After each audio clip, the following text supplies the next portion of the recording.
संकटे तरी जोपासले तू सत्व सर्वस्व पुनहि ना हरवले कधी तुझे अस्तित्व निखाऱ्यांच्या वाटेवर निघाली कर्तव्य दक्ष ही माऊली आदि माया तू दिव्य शक्ती तू तूच ग सुकन्याशी ही गुणाची धर्मकन्या गुणाची अशी ही धर्मकन्या. पण मला सांग, भान्या समोर आला तर काय सांगू? तू त्याला असं सांग, पोलीस तक्रार नोंदवून घ्यायला काही तयार नाहीयेत, पण मी चांगला वकील बघणार आहे. ज्याने कुणी ही वखार जाळली ना त्याला खडी पोडायला आत पाठवणार आहे. तुम्ही एक काम करा, सगळीकडे सीसीटीव्ही कॅमेरे लावा. म्हणजे घरात कोण तुमच्या विरुद्ध कारवाई करत असेल ना तर ते लगेच उघडकीला येईल, लगेच रेकॉर्ड होईल आणि खरा गुन्हेगार पकडला जाईल. तुम्हाला मेंदू आहे हे आज सिद्ध केलं तुम्ही. तुम्हालाही डोकं आहे. हॅलो, हा मगाशी चुकून कट झाला तो. हे बघ, तू तुझं काम कर आणि आम्ही आमचं काम करतो. हा,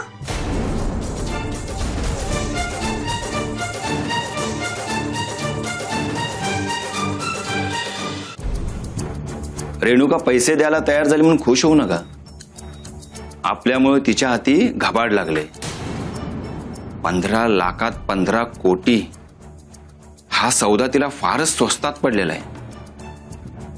एवढे पैसे मिळणार म्हटल्यावर कुणाची मती फिरली असती. त्यांचं काही होऊ दे रे, आपण आता लाखोपती होणार आहोत. हे आपल्या ना हातावरची ही धनरेषा स्ट्रॉंग झाली. नुसती स्ट्रॉंग झाली, अजून हातावरून खिशात उतरलेलं नाही आहे. उतरेल तेव्हा खरं. बरेच दिवस झालं यश आपल्याला हुलकावणी देत आहे. सुरुवातीला रेणूमुळे आपल्याला पैसे मिळण्यात अडचणी येत होत्या. आता रेणू तयार आहे तर आता पप्पांच्याच कंपनीत चोरी करण्याची आयडिया त्याला त्रास देते. त्याचं मन तयार नाहीये. एनिवे, पण ती 15 कोटीची फाईल आपल्याला कधी मिळणार आहे? आज, आत्ता, उद्या, कधीही मिळण्याची शक्यता आहे.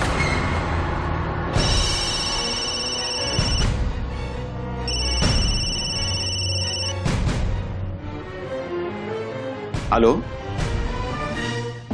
हा कोण? प्रसाद? हो, सॉरी प्रसाद. हा, काम झालं? Very good. अरे वा, हा ठीक आहे, मग आपण ताबडतोब भेटूया. हो, अर्जंट भेटूया, मी वाट बघतोय. ठीक आहे. ओके.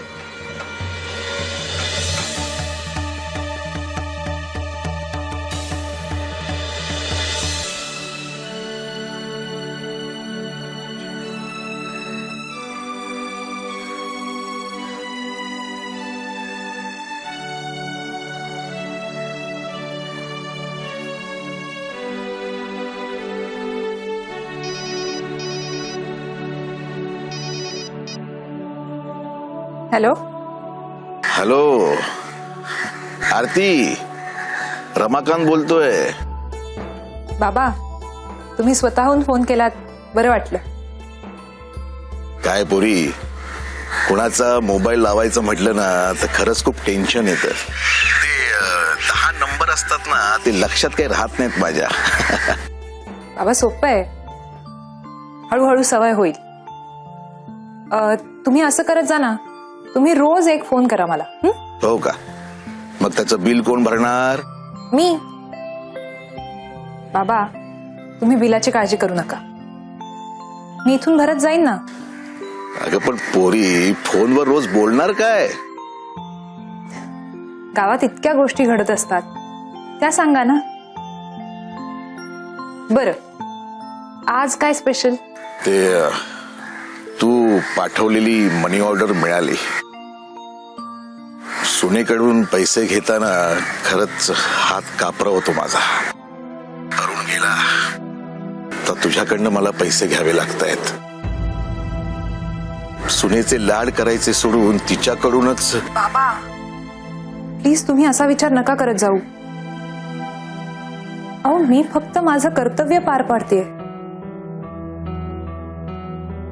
उलट माझ्याकडून काही कमी पडलं तर तुम्ही हक्काने मागा माझ्याकडे. बरं मी मुंबईला यायच्या आधी तुम्ही जमिनीचं काहीतरी म्हणत होतात. हो, ती जमीन काढायचा विचार करतोय. काय ह्या गावात जमिनीला भाव खूप चांगले आहेत. मुलींची लग्न करायची आहेत. अथर्वही शेतीत रमेल असं काही वाटत नाही. आणि तसही ती शेती कोणी कसत नाही. तरी सुद्धा बाबा मला असं वाटतं की ती जमीन तुम्ही नका विकू.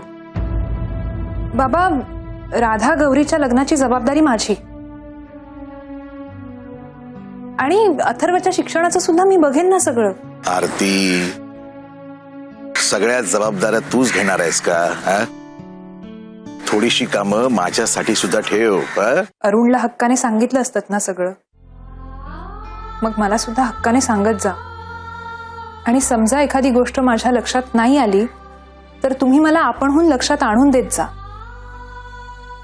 आता कुठे माझा संसार सुरू होतोय. तुझ्यासारखी संसाराची सुरुवात कुणाची होता कामा नये. आरती, अरुण गेल्यावर स्वतःला सांभाळलंस, आम्हाला धीर दिलास. आरती, येणाऱ्या नातवंडाची वाट बघतोय मी. आता ह्या क्षणाला तुझ्याशी काय बोलावं ना तेच कळत नाहीये मला. चल फोन ठेवतो मी.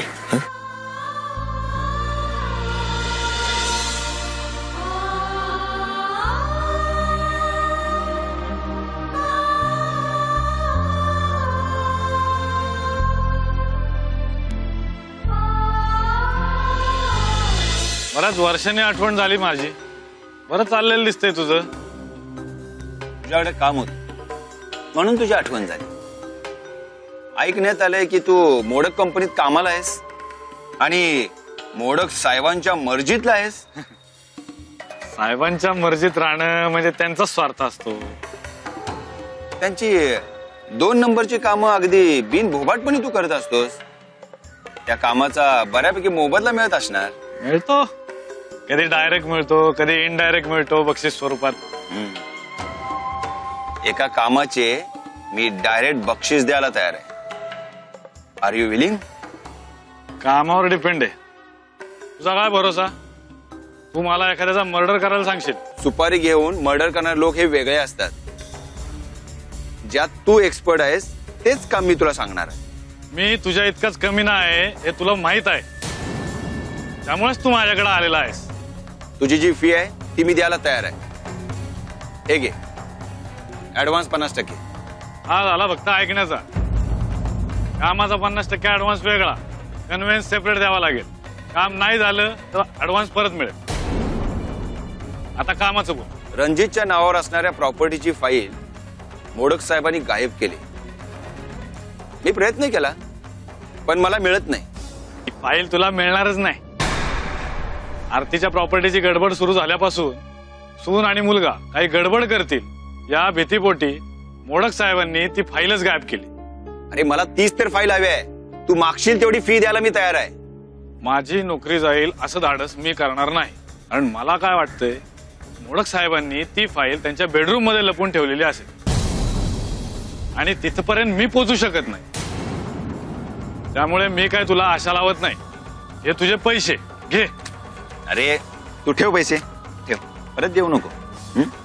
अरे तू प्रयत्न तरी कर. हा, माझा विश्वास आहे तुझ्यावर. आपल्या धंद्याची शपथ की ही गोष्ट फक्त आपल्या दोघांमध्येच राहील. हे ठीक आहे. हा ठीक.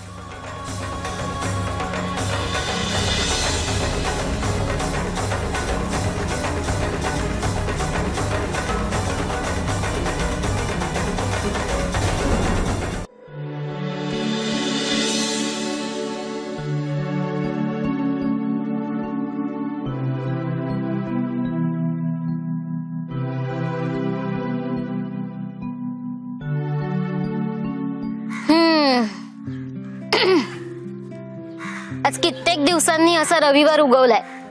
अगं 6 दिवस काम केल्यानंतर 1 दिवस संपूर्ण सुट्टी. आज मी खूप खुश आहे. 12 महिने आणि 24 तास काम करणाऱ्या बायकांना रविवार नसतो. तुम्ही 8 तास काम करता आणि तेही 6 दिवस आणि 7व्या दिवशी सुट्टी. अगं म्हणून तर मी नोकरी करायचं ठरवलं. आता गेली कित्येक वर्ष मी घरातलं कामच करते. म्हणून तर या रविवारच्या रजेचा आनंद ना मला जास्त होतोय.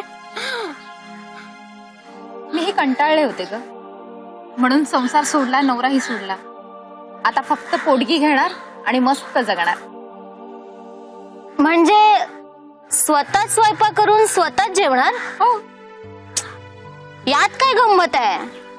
अगं गेली कित्येक वर्ष मी घरातलं काम करते, पण आज दुसऱ्यांनी बनवलेलं जेवण मी आयतं बसून अगदी चवीने जेवले. आपल्या बायकांच्या किती छोट्या अपेक्षा असतात ते. माझ्या तर छोट्या छोट्या अपेक्षांचा लहान वयातच चुराडा झालाय. तुला माहितीये, जवळ ना 40 नकार पचवलेत मी. मला वाटतं मी गोल्डन जुबिली तरी आरामात साजरी करेन. अगं एवढे नकार पचवलेस तरीही तुला अजून नकार पचवायची क्षमता कशी आहे. मला होकारातली गंमत अनुभवायची आहे.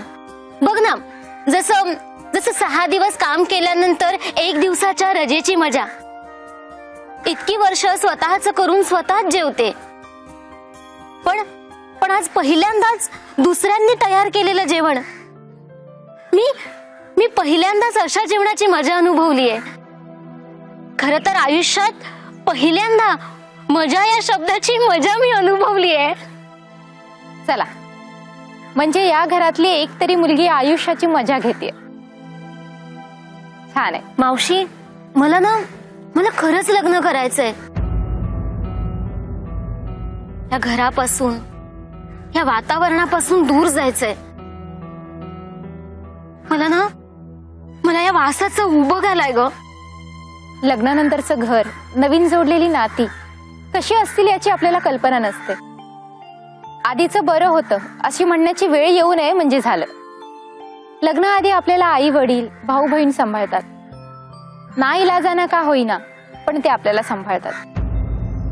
पण सासरी आपलं पटलं नाही की भर दुपारी किंवा अर्ध्या रात्री घराच्या बाहेर काढतात. मावशी, अगं बरंच भोगलेलं दिसते तू. पण नवऱ्याच्या त्याच्या काहीतरी चांगल्या आठवणी असतीलच ना. सुरुवातीला सगळंच बरं वाटतं, पण जर नवरा व्यसनी असेल तर सगळंच मुसळ केरात. सिगारेट, दारूचा वास, त्याचा भक्कारा, खूप सिसारी येते. अगं एक प्रकारचा बलात्कारच असतो तो. काही दिवस मुकाट्याने सहन केले आणि एके दिवशी सगळ्याचा स्फोट झाला. अगं मावशी, असं सगळं ऐकूनही आपणही त्या मांडवाखालून जावं असं वाटतं ग. कुणी सांगावं, माझ्याही नशिबात एखादं चांगलं घर असेल, जीवाभावाचा सखा मिळेल मला, आई वडिलांची माया करणारे सासू सासरे भेटतील. अगं अशी स्वप्न पहाटे नाही पडत जी म्हणे खरी होतात. राधा, तुला मनापासून सांगते, तू अशी स्वप्नांच्या जगात जगत राहा. वास्तवाचे चटके तुला सहन होणार नाहीत. ही पुरुषांची जात ना खूप क्रूर आहे. आपला वापर झाला की पोताऱ्यासारखी आपली अवस्था करतात. लग्न केलं तरी त्रास, नाही केलं तरी त्रास. बायकांना हा त्रास कधी सुटणार नाही. बरं, चल आपल्यासाठी मी चहा करते. हो.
फोन केलास?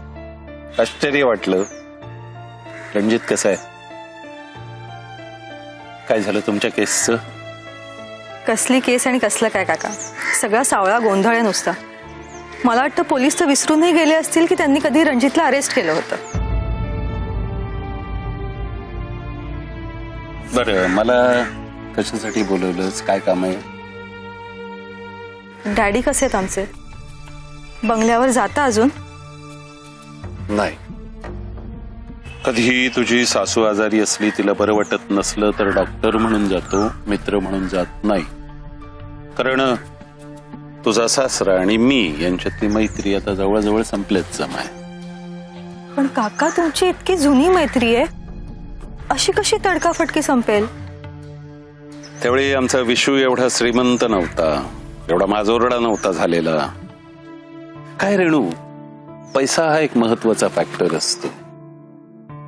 पैशामुळे तुमच्या भोवती चमच्यांचा गराडा वाढतो आणि एकदा का पैशामुळे आपल्याला माणसं विकत घेता येत आहेत हे ज्यावेळी त्याला कळायला लागलं, त्यावेळी मग तो सगळ्यांनाच पैशाच्या मापात तोलायला लागला. पण मग मित्र म्हणून तुम्ही कधी आवरलं नाहीत त्यांना, किंवा असे दोन खडे शब्द नाही सुनावलेत? नाही, त्यावेळी तो वेगळ्याच मंडळींच्या गराड्यात असे. आम्हा मित्रांचा आवाज त्याच्यापर्यंत पोचत नव्हता. हा, कधी कधी तुझ्या सासूला इलाज करण्यासाठी, ट्रीटमेंट देण्यासाठी मी जायचो. त्यावेळी कधी तो आलाच तर जस्ट हाय हॅलो व्हायचं. काका, आरतीकडे जाऊन आलात ना तुम्ही? म्हणजे त्या जमिनीच्या प्रकरणाबद्दल तुम्हाला माहितीच असेल. मी वाटच बघत होतो तू हा प्रश्न कधी विचारतेस. तर आरतीला सही कर असं सांगण्यासाठी मी गेलो नव्हतो. आता तुझ्या मनातल्या दुसऱ्या प्रश्नाचं उत्तर. रणजितच्या नावावर असला काही व्यवहार झालाय का? असल्यास कुठे आणि कितीचा? तर माझं उत्तर मला ठाऊक नाही. होय, पण असा एखादा व्यवहार झाल्याची दाट शक्यता आहे. कारण हे असले व्यवहार कंपनीत गुपचूप व्हायचे आणि असल्या व्यवहारांची चर्चा तो आम्हा मित्रमंडळीत कधी करत नसे. मागे एकदा त्यांनी एक डोंगर आणि आसपासची जमीन ही तुझ्या नावावर घेऊ का